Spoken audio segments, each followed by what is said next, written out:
Jadi Mbak Esti udah siap-siap di sini. Jadi beliau akan memandu. Sudah siap Mbak Esti? Ya. Oke. Saya Silakan. izin live ya. Ya, silakan izin Mbak Bi. Assalamualaikum. Ya. Jadi dari sindiran atau teguran Ya. Baik, izin Pak Daniel saya ambil alih ya. Untuk narasumber kita yang kedua sudah hadir di tengah-tengah kita Bapak Kiai pimpinan dari Pondok Pesantren Al Muhajirin atau lebih lengkapnya Bapak Dr. Kiai Haji Abun Bunyamin MA. Assalamualaikum Pak Haji. Waalaikumsalam warahmatullahi wabarakatuh. Masih emot Pak Haji sarang abi. Emot hilaf. Emot hilaf. Tahun 2019 kita pernah ketemu, saya pernah ke sana, Pak. Iya. Jadi kampus 2 nanti punya. Mohon di kampus 2. Ya. Sehat ya Pak Haji. Alhamdulillah. Baik. Alhamdulillah Bapak Ibu, Pak Haji sudah hadir dan karena waktunya juga sudah tersisa cukup berapa ya 5 menitan mungkin Pak Haji, mangga untuk itu saya langsung saja persilakan Bapak Kiai untuk memberikan materi yang kedua terkait dengan sejarah Pondok Pesantren Al Muhajirin. Untuk itu waktu dan tempat dipersilahkan. Assalamualaikum warahmatullahi wabarakatuh.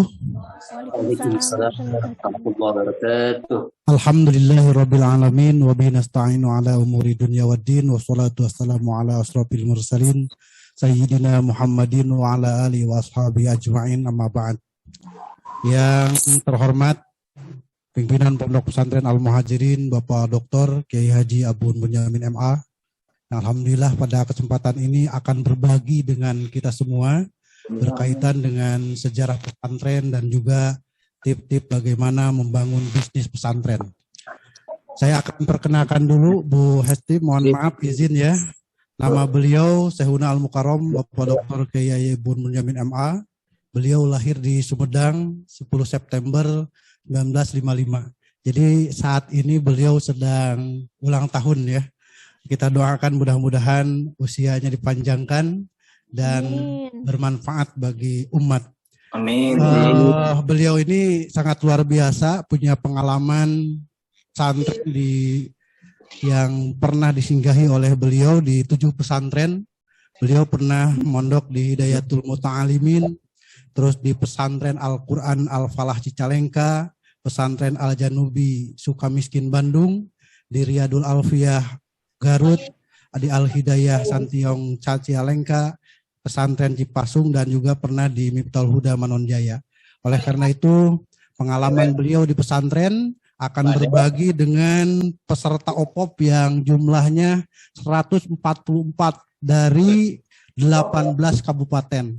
Ada yang dari Karawang, Pak Kiai, Majalengka, Pangandaran, Purwakarta, Subang, Sukabumi, Sumedang, Tasikmalaya, Bandung, Banjar, Bogor, Depok, Bekasi, Cirebon.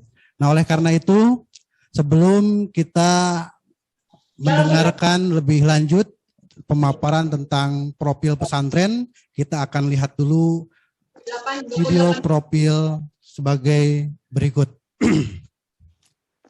Silakan para peserta untuk melihat sejenak ya video profil yang akan kami tayangkan. Yang alhamdulillah pada saat ini Al Muhajirin bisa berkembang dan ada di 7 lokasi, yaitu di 7 kampus. Selamat menyimak.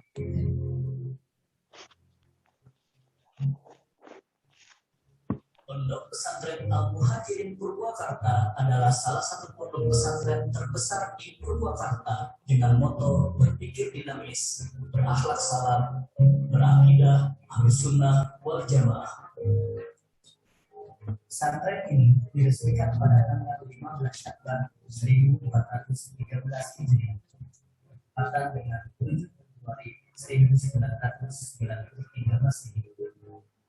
Pondok Pesantren Al Muhajirin terletak di Jawa Barat.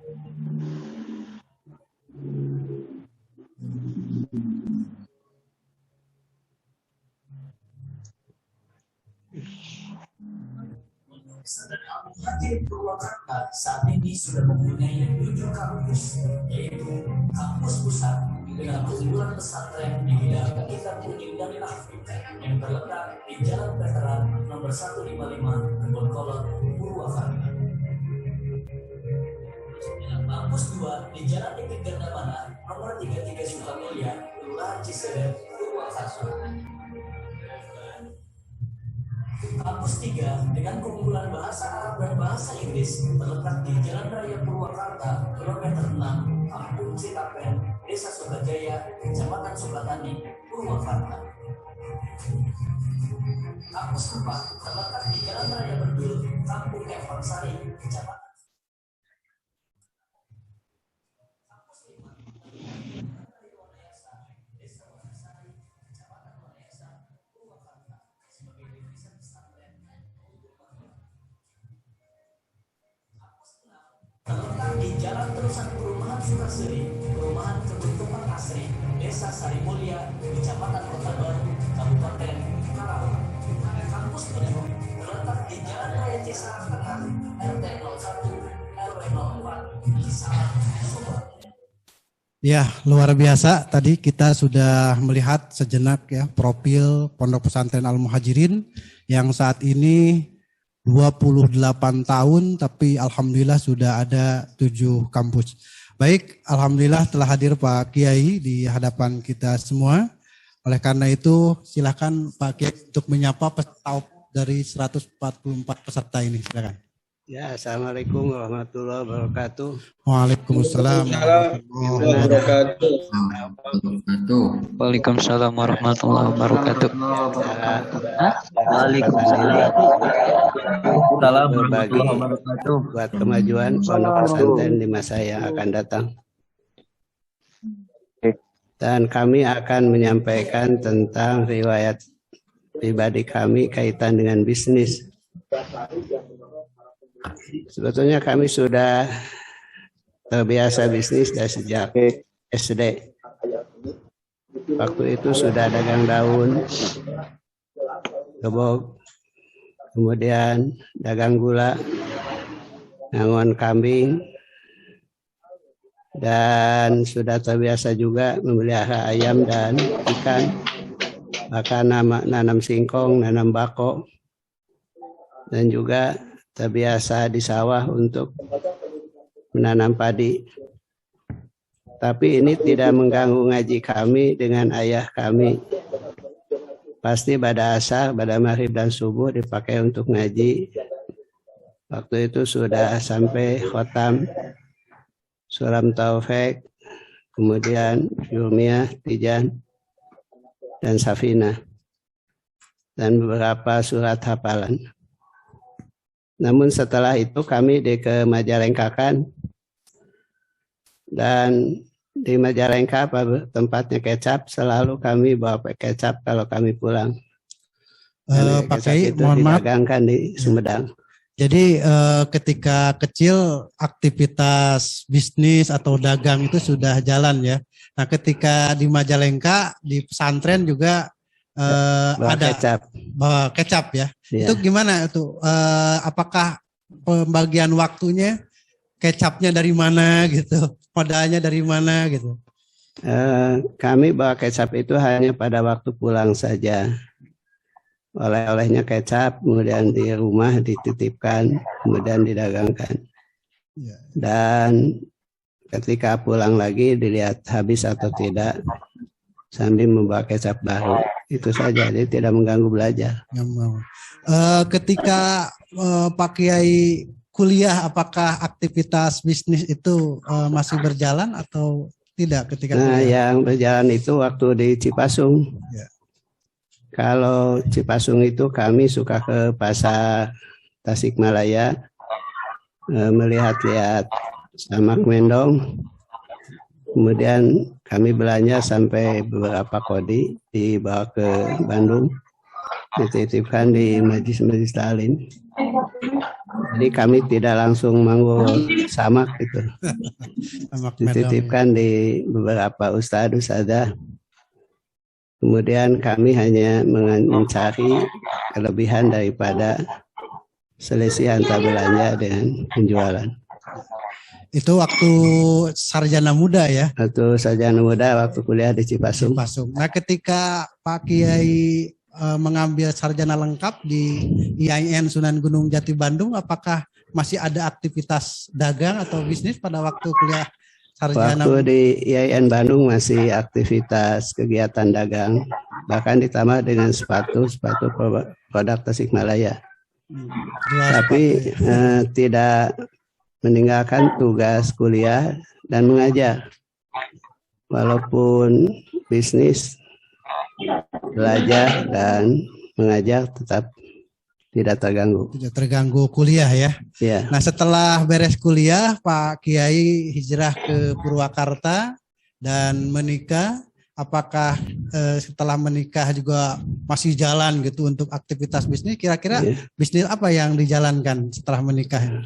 Waktu datang ke Purwakarta, memang kami ini sudah menjadi CPNS di Departemen Agama.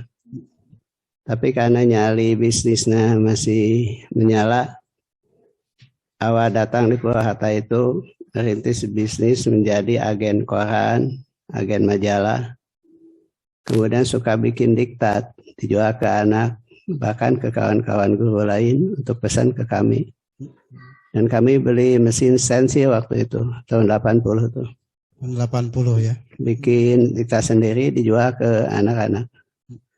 Lumayan pada waktu itu bisa beli bata, batu, pasir gitu. Ya. Kemudian tahun 84 bisnisnya dikembangkan menjadi percetakan handpress. Selain daripada mesin stensil, ditambah dengan membuka toko ATK, fotokopi, dan catering. Kalau catering untuk perusahaan atau untuk? Catering itu kami melayani Rumah Sakit Bayu Asih. Oh, Bayu Asih ya, RSUD ya. Jadi beberapa tahun melayani kebutuhan Bayu Asih. Selain daripada itu, kami juga membuka rumah makan. Ya. Jadi lumayan untuk numpang makan itu. Dari hasil itu mungkin karena ada visi besar Pak Kiai berbisnis itu, apakah untuk membuat pesantren atau apa bisnis visinya itu? Pada waktu datang di Purwakarta, kami berbisnis cita-cita ingin mendirikan pondok. Sehingga keuntungan itu selalu dipikirkan untuk beli apa. Oleh karena itu tahun 84 kami sudah membeli tanah yang sangat strategis. Bahkan tahun 84 sudah punya mobil sendiri. Alhamdulillah ya. Itu. Ketika jadi orang lain belum ya. Tidak pakai angkot lagi. Ya. Tetapi mungkin itu semua hasilnya labanya dikumpulkan dengan tujuan besar yaitu membuat pesantren. Pesantren. Ya. Terus untuk kampus 1 atau yang pertama dibangun tahun 93 mulai dari berapa meter tanah yang dibeli pada waktu itu? Jadi pada tahun 93 itu sebetulnya kami sudah memiliki tanah milik sendiri. Kemudian dipakai TK Al-Quran, TPA. Tahun 93 juga sudah membeli tanah. Tadinya kita mengandalkan bantuan sumbangan dari masyarakat. Tapi ternyata hanya berhasil 15% saja dari sumbangan itu. Sehingga untuk melunasi pembelian tanah buat pondok itu dari uang sendiri. Bahkan tahun 93 kami menerima santri, itu ada yatim piatu yang makan, minum semua dijamin. Berapa jumlah santri awal tahun 93 itu Pak? 93 itu santri pertama hanya 17 orang, tahun kedua 53. Ya. Dan semua itu dijamin makan. Semua makannya, minumnya semua dijamin. Oleh Pak Kiai ya? Iya sendiri, karena punya warung, punya fotokopi, punya percetakan. Alhamdulillah. Dan juga punya bisnis lain, yaitu suka jual beli tanah gitu. Iya. Luar biasa. Ini sense of mistis dari Pak Kiai ini sangat luar biasa. Ya. Sehingga santri pertama 17 orang, santri kedua 53 orang, semua makannya dijamin oleh Pak Kiai.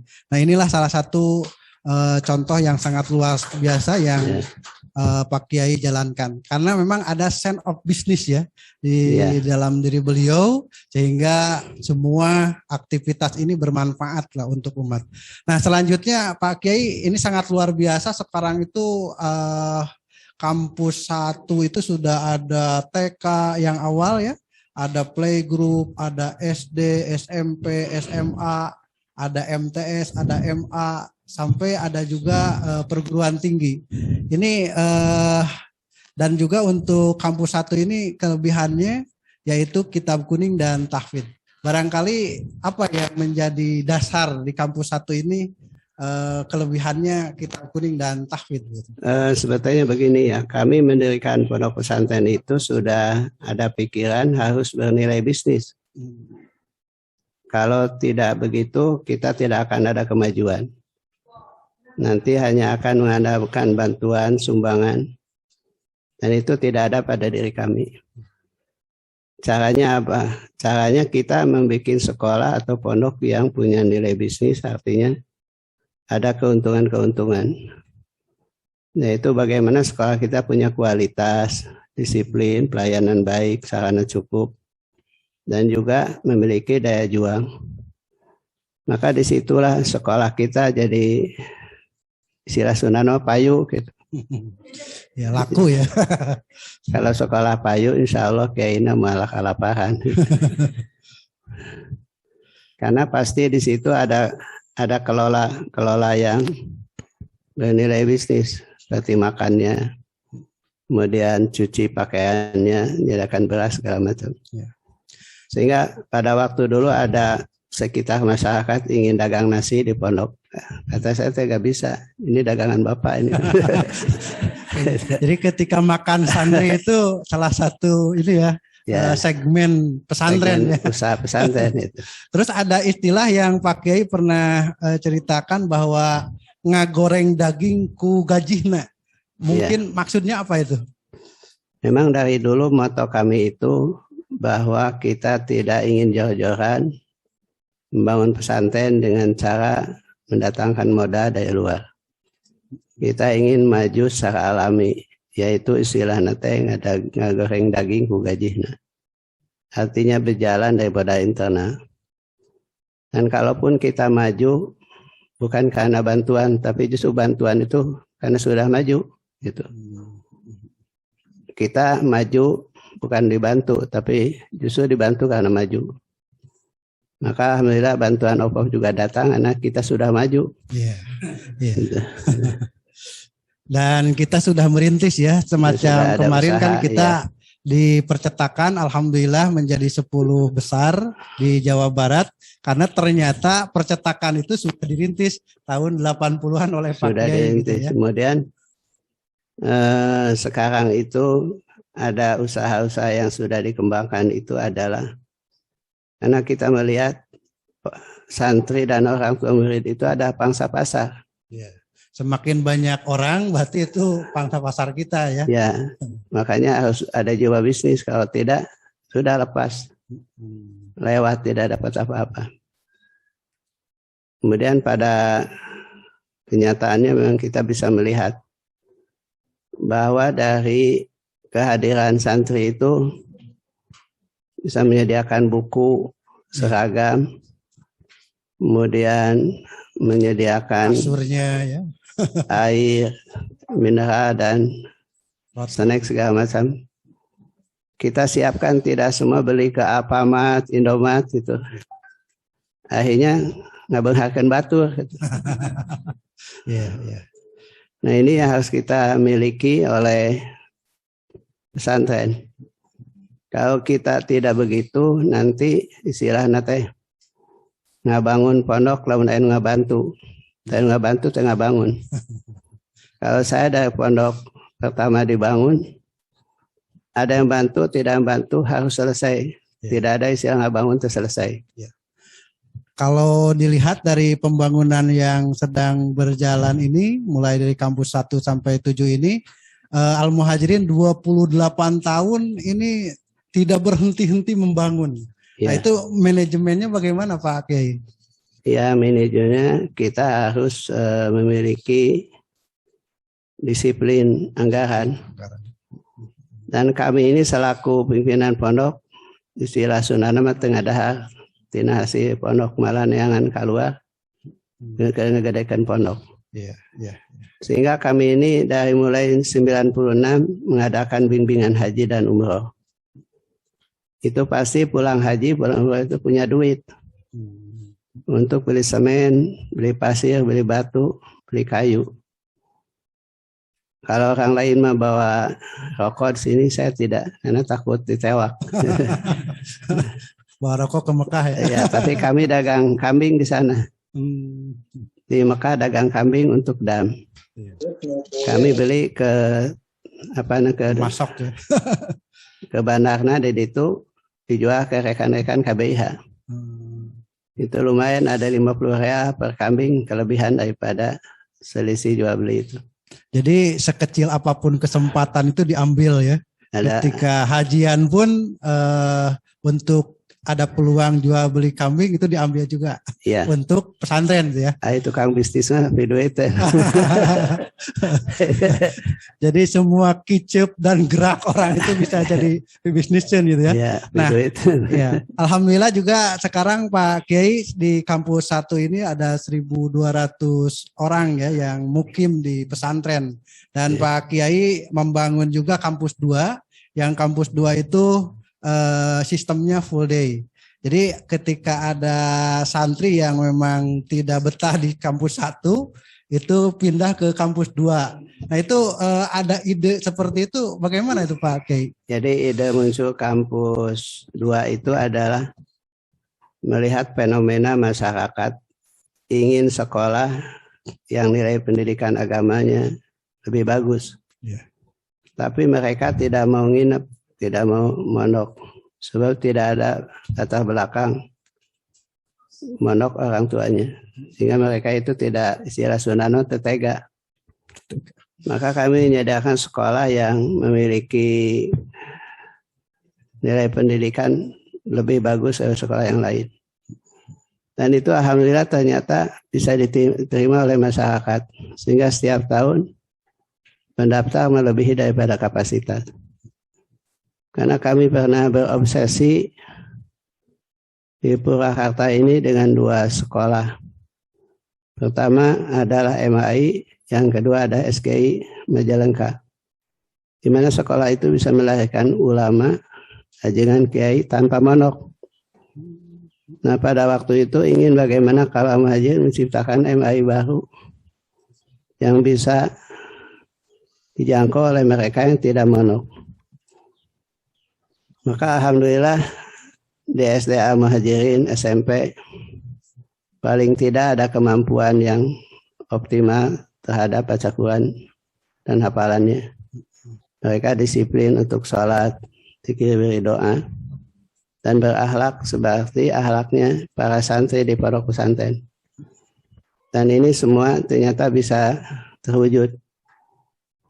Sehingga yang masuk ke Muhajirin itu ya punya nilai sosial lebih lah daripada yang lain gitu lah. Ya alhamdulillah, karena memang di kampus 2 itu sangat luas Pak Kiai ya. Sekitar 5 hektar dan masih ada pertaniannya dan peternakan, semacam peternakan bebek dan lain sebagainya. Dan lalu Pak Kiai setelah kampus 2 itu buat lagi kampus 3. Nah, di kampus 3 itu ada keunggulannya adalah bahasa dan juga tahfidz. Nah, bagaimana latar belakang? Mengapa harus bahasa begitu? Iya. Kami jelaskan dulu bahwa latar belakang kampus 3 itu barokah daripada ibadah haji sebenarnya. Karena kami ibadah haji tidak pernah banyak minta uang ke jamaah. Tapi selalu kami mengikhlaskan tanpa minta apapun. Tapi kalau ngasih mah, ya kami terima lebih besar, lebih bagus. Nah, ada jamaah yang waktu itu ikut haji dengan kami. Dia menceritakan bahwa tanah itu mau diwakafkan.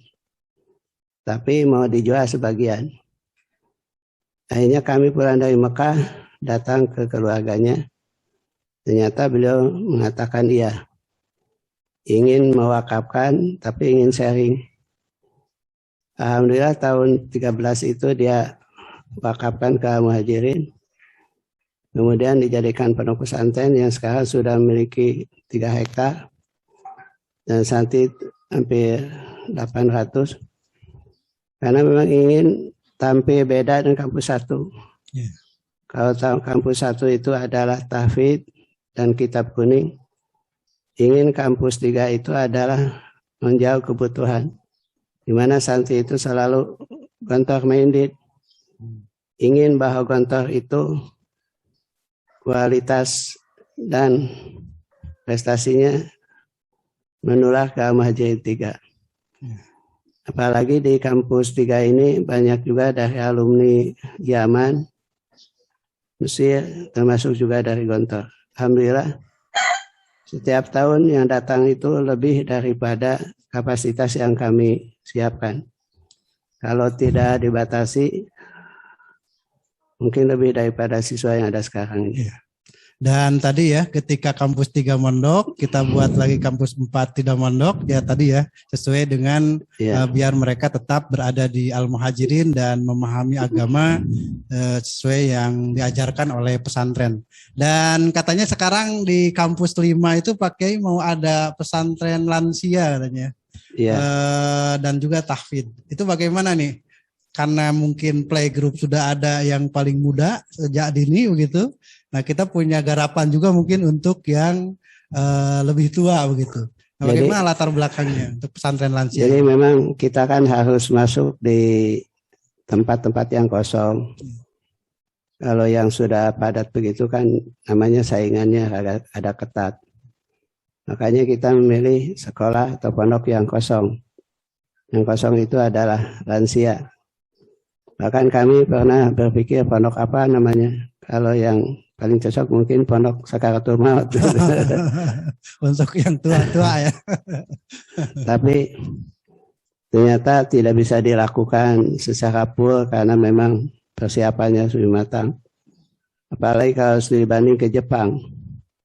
Ternyata pondok lansia itu demikian desainnya. Lebih rumit dan lebih digandrungi oleh kaum orang tua. Nah, sekarang ini mencoba untuk pesantren mingguan atau pesantren bulanan. Jadi mondoknya cukup 3 malam atau 1 minggu gitu. Dan nanti disiapkan juga di situ pondok tahfidz. Tahfidz itu kalau untuk lansia tidak cocok. Karena saya apa? Nah, kapan lagi? Maka disiapkan nanti untuk anak-anak dan remaja. Mungkin SMP, SMA di situ yang sekolahnya di luar bisa nginep di kita untuk tahfidz, untuk Al-Quran. Ya. Dan alhamdulillah sekarang juga ada kampus 6 ya dan juga kampus 7 yang sedang dirintis di Subang. Nah, bagaimana untuk kampus 6 ini? Kira-kira itu untuk alokasi pesantren kalau yang tua sudah gitu ya, yang muda sudah gitu. Kira-kira yang kampus 6 dan kampus 7 buat yang booming itu sekarang adalah pondok tahfidz. Jadi rencana untuk kampus 6 itu menjadi pondok tahfidz. Dan karena itu wakafnya baru beberapa bulan saja, belum bisa mulai tahun ajaran ini. Tapi insya Allah tahun depan akan kita mulai dibuka untuk pondok tahfidz. Demikian pula kampus 7 yang baru 1 bulan ini. Insya Allah nanti kalau sudah kita perbaiki tempatnya, lokasinya, dan prasarananya, kita akan mulai dibuka juga pondok tahfidz di situ. Kalau yang tadi diceritakan oleh Pak Kiai ini sangat luar biasa. Saya kira ada dasar ya yang menjadikan Pak Kiai ini bergerak untuk kemanfaatan umat. Ya mungkin ada tips ya bisnis di pesantren ini mungkin ada dasarnya mungkin dari Quran, hadis dan lain sebagainya yang menjadikan motivasi untuk Pak Kiai. Kira-kira bagaimana? Jadi sebetulnya kita ini siapapun harus punya jiwa bisnis ya. Kalau bisnis dengan Allah itu jelas keuntungannya adalah surga. Kalau bisnis dengan manusia adalah harta atau dunia. Nah, oleh karena itu 2 bisnis itu tidak boleh kita tinggalkan. yaitu bisnis dengan Allah, ha'adulukum ala tijaratin tunjikum min adzabin alim. Kemudian kalau tijarah atau bisnis dengan sesama manusia itu, kita melihat surat An-Nur ayat 34. Tijalun la tuhil tijaratun wala bayun an dzikrillah. Intinya pada waktu kita berbisnis dengan manusia, tidak boleh lupa kalau nama ajengan dan kiai itu. Pertama adalah ibadah. Yang kedua ada mengajar. Jadi bisnis di dunia itu tidak boleh mengalahkan ibadah dan mengajar. Oleh karena itu sejak tahun 80 di Purwakarta, walaupun saya bisnis sibuk, tidak pernah meninggalkan ngajar. Karena ngajar itu bagian daripada tugas kami, apalagi yang namanya ibadah. Ini sesuai dengan firman Allah surat An-Nur ayat 37. Kemudian tip-tip lain yang harus kita pegang di dalam berbisnis itu adalah, ingat yang sebuah hadis begini. Man akhadha amwalan nas yuridu adaha adallahu anhu. Wa man akhadha yuridu islafaha atlafahu Allah. Yang artinya siapa yang mengambil harta manusia atau berhutang disertai dengan maksud akan membayarnya, maka Allah akan membayarkannya. Sebaliknya jika siapa yang mengambil harta orang lain yang masih merusaknya, maka Allah akan merusaknya. Jadi kami ini selaku pimpinan Al-Muhajirin selalu menggunakan jasa bank. Dari mulai tahun 80-an hanya dipercaya 700.000 saja. 70. Ya, tapi sekarang sudah dipercaya 10M. Karena saya mengatakan kami akan amanah terhadap pinjaman. Tujuannya kami ingin dana pinjaman itu digunakan sesuai dengan peruntukannya. Kedua, kami ingin berusaha membayar sesuai dengan perjanjian. Bahkan sebelum jatuh tempo kami sudah lunas. Oleh karena itu, niat ini menentukan buat kita. Alhamdulillah tadi sudah ada ya dasar Quran dan dasar hadis yang menjadi fundamental ya, dasar bergeraknya Pak Kiai dalam bisnis dan juga dalam mengelola pondok pesantren. Nah, kira-kira akhlak yang harus dimiliki gitu ya oleh seorang pedagang muslim itu apa saja kira-kira? Yang harus diperhatikan ini pertama adalah amanah ya. Amanah itu barokah. Tidak ada amanah tidak barokah. Misalkan lihat hadis Nabi. Ana salisu syarikain malam yahun ahaduhuma sahibahu. Fa idza khanahu rajtu min bainihima. Kata Nabi, aku ada pihak ketiga dari dua orang berserikat. Selama tidak ada khianah satu di antara mereka. Apabila khianah satu dengan yang lain, maka aku akan keluar dari serikat itu. Jadi akan ditinggalkan Allah kalau serikat itu ada khianat. Dimanai apa maksud hadis itu? Tidak ada keberkahan kalau sudah ada khianat. Oleh karena itu jadilah kita sebagai orang yang amanah. Kemudian yang kedua adalah menjauhkan daripada syubhat. Ajengan kiai itu tidak boleh masuk ke wilayah itu. Apalagi namanya riswah atau misalkan suap menyuap. Nanti order kayak begitu tidak ada barokahnya buat kita. Assalamualaikum Pak Haji. Yang ketiga ada banyak 5 menit sodako. lagi waktunya mungkin ya. Walaupun kiai punya pondok, punya proyek, tidak boleh melupakan sodako buat pondok-pondok yang lain. Karena belum tentu tidak membantu pondok kita lebih cepat. Boleh jadi karena kita bantu orang lain, dipercepat sama Allah. Oleh karena itu, sodako bagian daripada kegiatan kita. Kemudian yang penting juga adalah yang disebut dengan berangkat pagi mencari rezeki. Ini sesuai dengan sabda Nabi bahwa kita ini tidak boleh talangke. tidak boleh harese, udang kaberangan, pada subuh ngaringku. Rezeki Kemudian kapelaanku. udun ngarokok. Akhirnya ketinggalan. Karena Nabi sendiri mengatakan Allahumma barik li umati fi bukuriha. Ya Allah berkatkan untuk umatku di waktu paginya. Jadi kalau ingin cari berkah pagi hari tidak boleh kita abaikan. Istilahnya serba sergap. Ada peluang bisnis tidak boleh kita abaikan. Kalau kita telat diambil orang. Jadi seorang pembisnis itu tidak boleh talangke. Kemudian yang kelima ada pemuda dan tidak kekeh patekeh gitu kalau dagang. Fleksibel mungkin ya. Fleksibel gitu. Ya. Huki sati kan yang penting punya customer. Pelanggan. Punya pelanggan daripada nanti putus pelanggan. Ya. Itu aja diantaranya yang harus. Dan alhamdulillah Pak Kiai apa yang telah disampaikan sangat luar biasa. Dan ini menjadi poin bagi kita dan juga bagi para peserta OVOP ya untuk terus meningkatkan sense of business ya walaupun kita berada di pesantren. Dan alhamdulillah Pak Kiai ini banyak sekali pertanyaan-pertanyaan. Ya. Ya, baik ya. Para peserta ya untuk karena waktu juga ini ada waktunya hanya beberapa menit lagi. 2 ini menit ada beberapa lagi. Pertanyaan. Pertanyaan pertama bahwa Al-Muhajirin ini banyak katanya, banyak cabang ya, ada kampus 1, 2, 3, 4, 5, 6, 7. Nah, bagaimana penentuan untuk manajemen kepemimpinan di lembaga-lembaga yang banyak cabang itu gitu. Ya. Manajemen Al-Muhajirin adalah terpusat. Jadi semua terkonsentrasi ke satu pimpinan. Untuk yang mengelola di tempat masing-masing di bawah kendali pusat. Dan yang ditugasi di sana ada semua yang terkait dengan Al-Muhajirin pertama.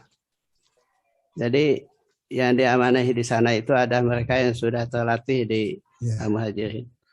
Tidak mendatangkan orang baru ditempatkan di tempat baru. Bisa di sini alumni yang diutamakan. Ya. Jadi kalau untuk di pimpinan itu hanya 1, di kampus-kampus yang lain mungkin itu namanya pengurus gitu ya, pengasuh ya, pengasuh pesantren karena terpusat. Dan selanjutnya Pak Kiai ada pertanyaan bagaimana menumbuhkan minat santri dalam mempelajari IT gitu ya, karena sekarang itu kan sudah gandrung ya dengan IT. Bahkan ke saya pun ke Pak Kiai itu luar biasa. Walaupun memang sudah tidak muda lagi begitu, tetapi melek masih IT. Muda. Masih muda ya. Beliau itu melek IT begitu. Jadi ketika yang lain belum BBM dulu, beliau sudah BBM. Nah, bagaimana itu tipnya untuk agar santri itu bisa menumbuhkan minat belajar IT? Istilah Sunda nama kalau bapak itu jadi orang bodoh halewo. Tidak paham banyak bertanya. Kemudian yang kedua, karena kebutuhan situasi sekarang memang adalah IT, maka kami siap mendatangkan dari luar pakar-pakar IT. Nah, kami dulu itu waktu tahun 80 bikin proposal, salah satu itemnya itu kami ingin mengumpulkan para ahli yang belum punya garapan. Misalkan orang hafid Quran, di kampung di Lembur jadi tukang macul. Kita kumpulkan untuk ngajar di sini. Tamatan PGA waktu itu. Alia atau IAIN belum punya pekerjaan, kita kumpulkan di sini. Dan juga banyak mereka yang punya keahlian belum tersalurkan, kita kumpulkan di sini, termasuk di bidang IT. Walaupun kami IT-nya tidak begitu bagus, tapi punya ahli di sini yang banyak. Jadi memberdayakan ya sesuai dengan kemampuannya ya. Iya. Alhamdulillah. Dan selanjutnya Pak Kiai ini karena ada juga pertanyaan dari peserta OPOP bahwa bagaimana ini membantu ya. Maksudnya bagaimana memanage waktu gitu antara dagang atau bisnis ya dengan pengajian sehingga ini tidak waktu berbisnis dengan waktu ngaji itu tidak terganggu begitu? Kalau jadwal saya asar itu ada khusus terima tamu. Pada maghrib sampai jam 9 ngajar santri dengan pada subuh. Waktu untuk organisasi dan bisnis adalah pagi sampai duhur. Kalau kami kan pengurus MUI, pusat, provinsi, kabupaten. Kemudian DNU juga, kabupaten, provinsi. Bahkan di Jatman, termasuk pengurus pusat. Itu selalu kami jamah di waktu-waktu yang kosong. Karena kalau tidak begitu, kita timpang, tidak punya hubungan eksternal. Kita ini harus membangun komunikasi baik. Pertama dengan pemerintah, dengan ulama, organisasi, individu, termasuk juga dengan masyarakat sekitar. Ya, dan ada lagi pertanyaan, Pak Kiai, langkah apa saja yang harus dipersiapkan oleh pesantren agar santrinya ini bisa menjadi seorang wirausaha? Karena kan visi kita itu membangun komunitas yang cerdas, terampil, mandiri begitu. Nah, bagaimana itu cara tahapannya itu? Sebetulnya anak-anak itu pertama visualisasinya. Visualisasi ya. Harus diperlihatkan kegiatan kita. Sehingga kita ini jadi tontonan buat anak di bidang bisnis. Dan nanti ada yang direkam sama anak. Kemudian yang kedua baru di bidang pengetahuannya. Diberikan bimbingan nasihat. Saya selalu mengatakan, Quran itu membimbing bisnis. Hadis juga demikian. Bahkan Rasulullah itu ada pembisnis. Dan sejak kecil sudah menjadi pengembala kambing.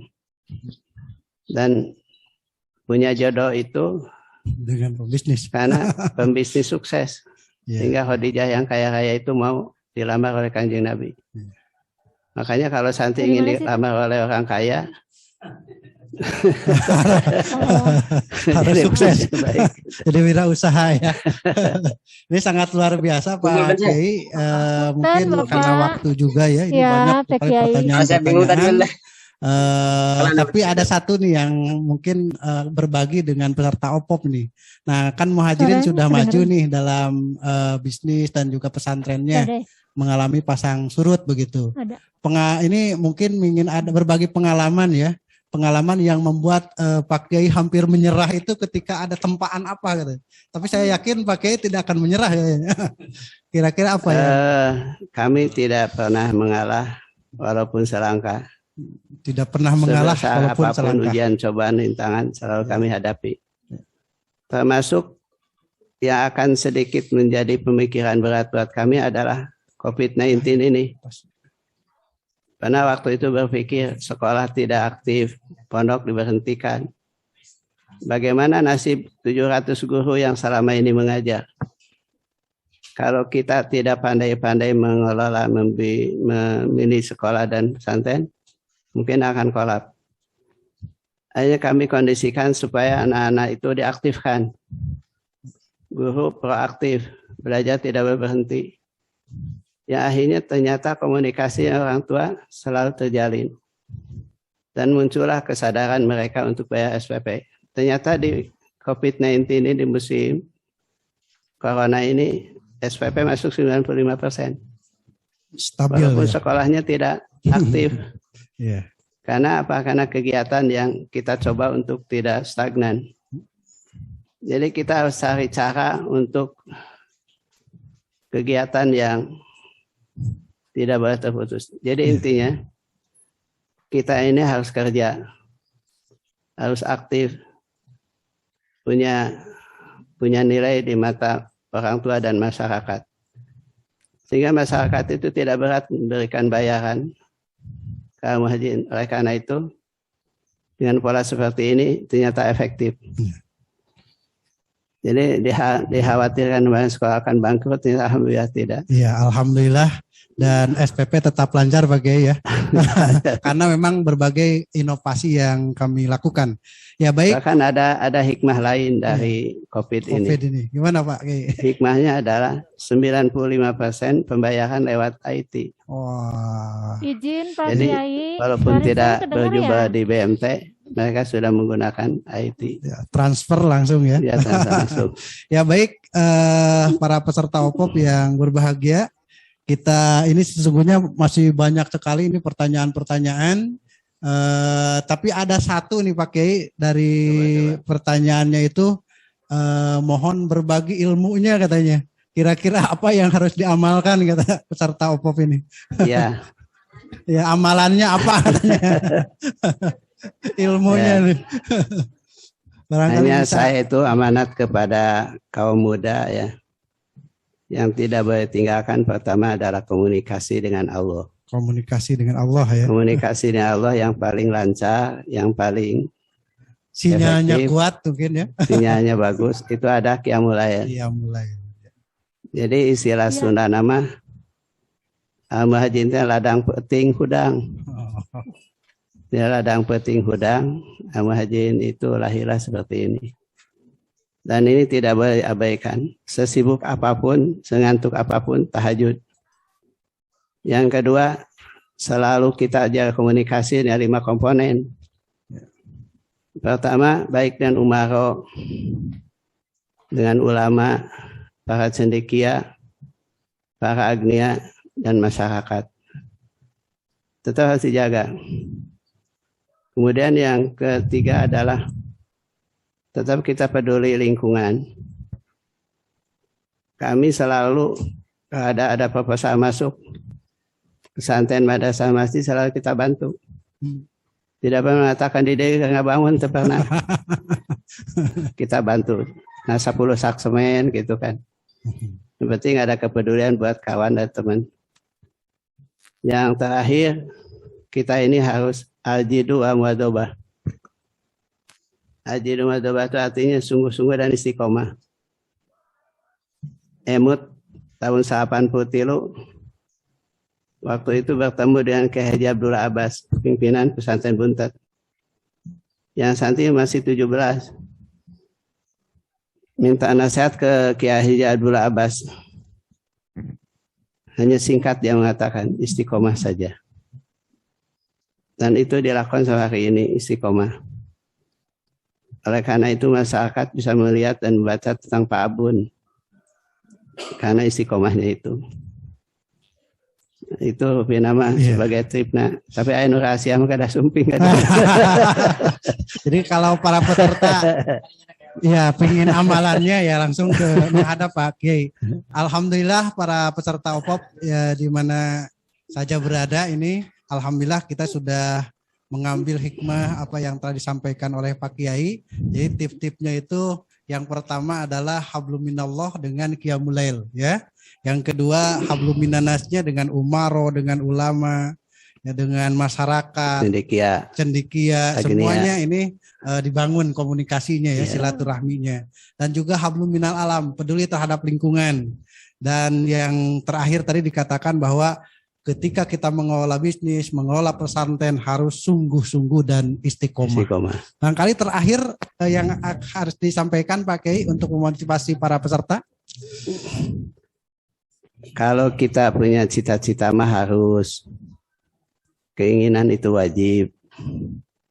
Tapi kadang-kadang emutan ke kuma kecepuk batuna ucup raksaina. Jika itu nama kuma behna. Yang akan ke Allah. Wahai Apandi waktu itu nganasehatin Bapak tahun 93. Kemat Sanajang tahu-tahu sareng gue sana baju teh. Katanya ngegadean anak iraha. Ternyata terasa sekarang. Tidak bercita-cita waktu itu ingin jadi pesantren besar, tidak.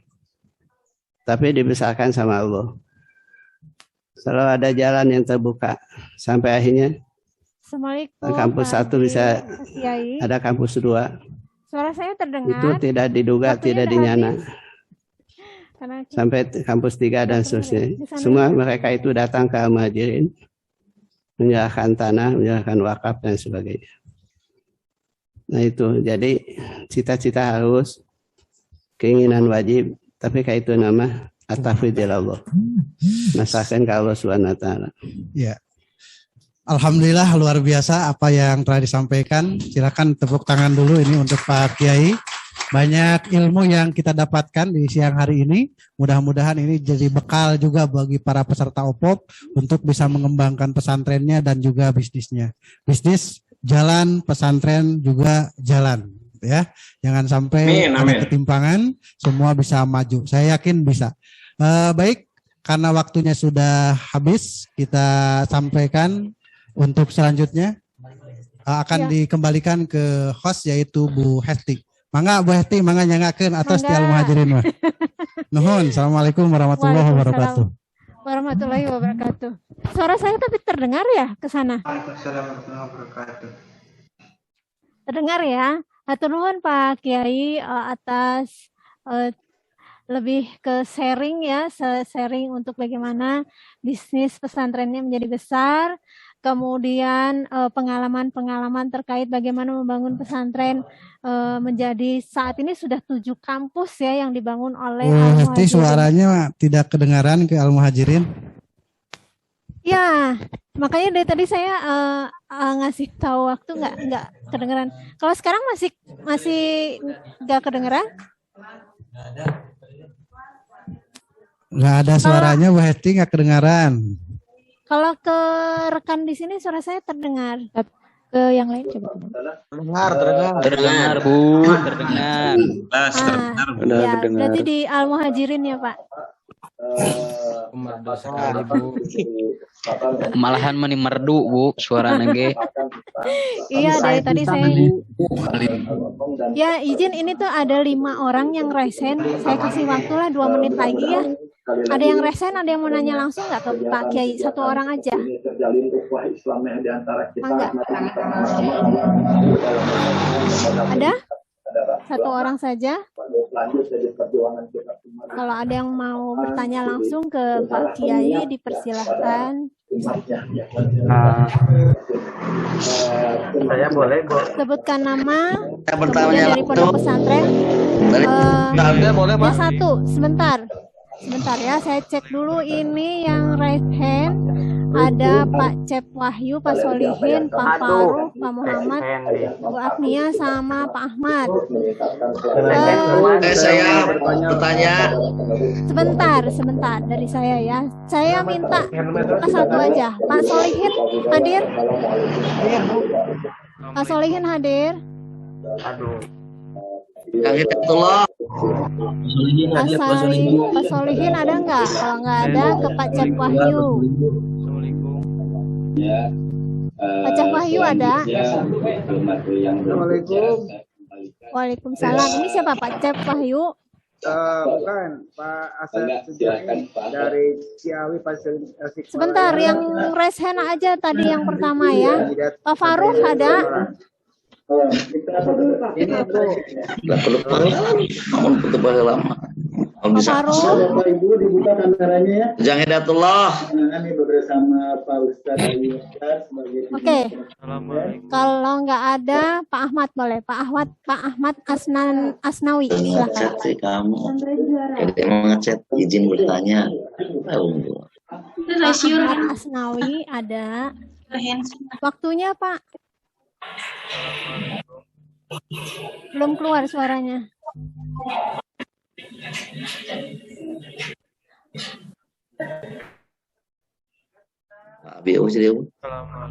Oke, silahkan. Suaranya terdengar. Oh, ya, 1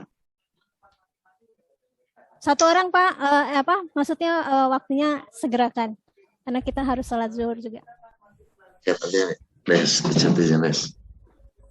Izin bertanya, Kiai. Assalamualaikum, izin bertanya, Kiai. Mangga Pak, langsung aja.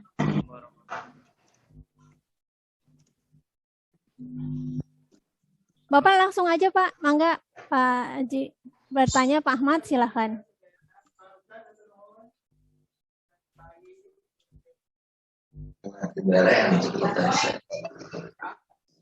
Suara saya kedengeran nggak? Bagaimana Pak Ahmad? untuk Ya, membesarkan silakan. bantuan pihak lain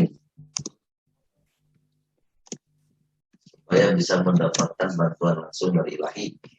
Kita tertarik, tanya menarik. Doanya biar kuat. Bantuan dari langit. Ya, pertanyaan yang tadi itu ya. Jadi kalau ingin bantuan dari langit harus datang ke sini. Nanti dengan Ibu host bisa ditemenin.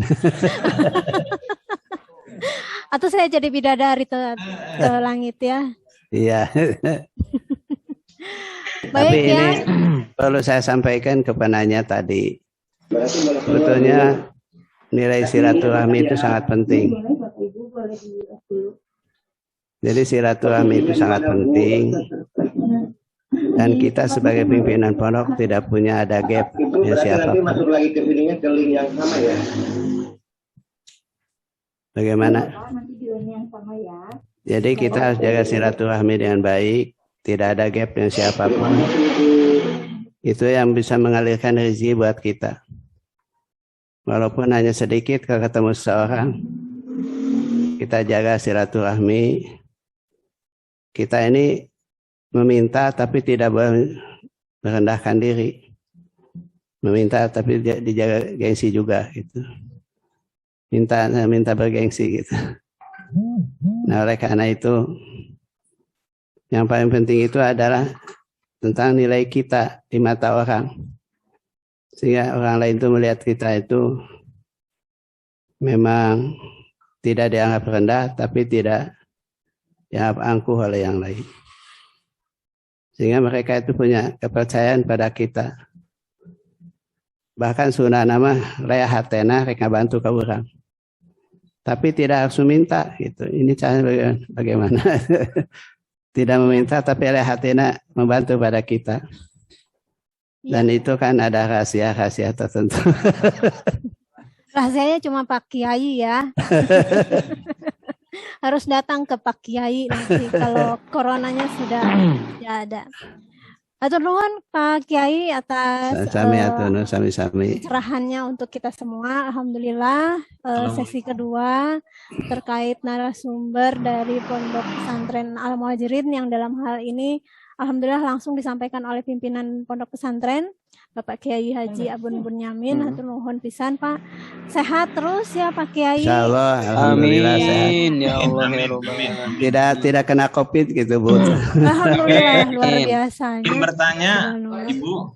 Sudah habis waktunya Bapak karena sudah lewat 20 menit ya hampir.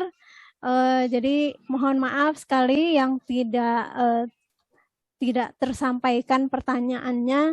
Mungkin nanti lain waktu kita bisa ketemu dengan Pak Kiai karena Pak Muhajirin ini adalah juara OPOP juga tahun 2019.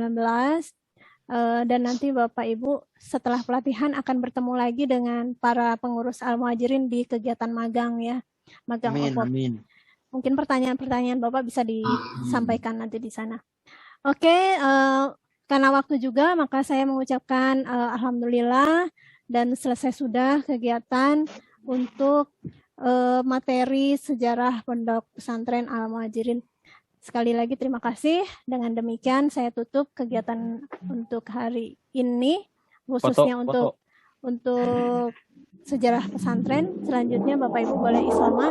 Dan saya sarankan untuk tidak keluar Zoom ya untuk peserta supaya nanti kami tidak kesulitan lagi memasukkan Bapak Ibu ke ruang kelas masing-masing. Ya, siap Bu.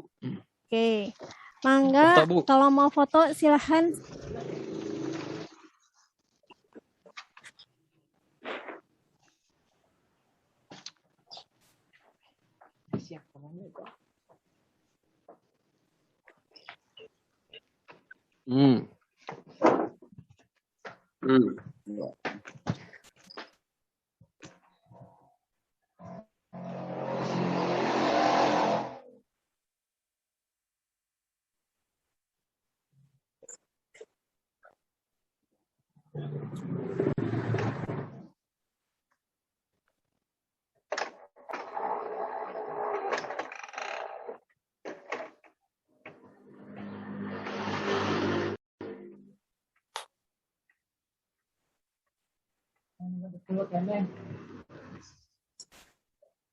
Jahat banget doh.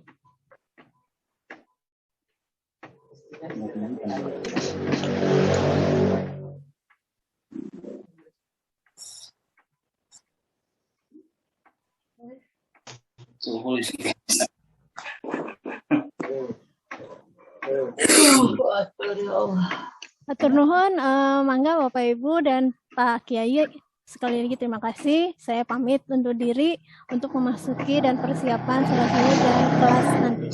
Assalamualaikum warahmatullahi wabarakatuh. Waalaikumsalam warahmatullahi wabarakatuh.